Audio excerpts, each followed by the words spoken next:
Good morning. I have a poem this morning for you about a man called Jonathan Bing, and some funny things happened to him.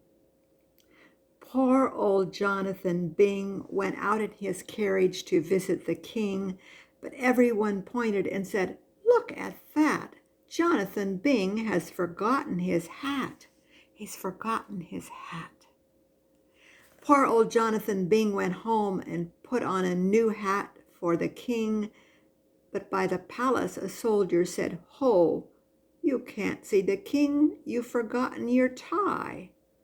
He'd forgotten his tie.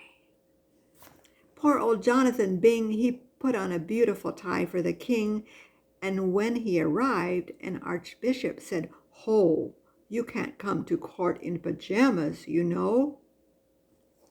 Poor old Jonathan Bing went home and addressed a short note to the king.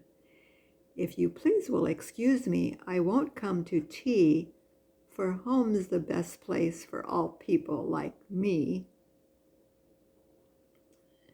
Poor old Jonathan Bing, he remembered he forgot his hat, and then he remembered it, and then he forgot his tie, and he remembered it, but he didn't remember that he had his pajamas on. He'd forgotten to dress with his shirt and his pants and his coat. Sometimes it's just kind of nice to lounge around in our pajamas when we don't have to go out. And that's probably what Jonathan Bing thought. So he was just going to stay home. One thing I like about this poem is the way it has an aside, where it kind of said, he'd forgotten his hat. He'd forgotten his tie. It's kind of a refrain or a repeat. You kind of stay like an aside. He'd forgotten his hat. He'd forgotten his tie.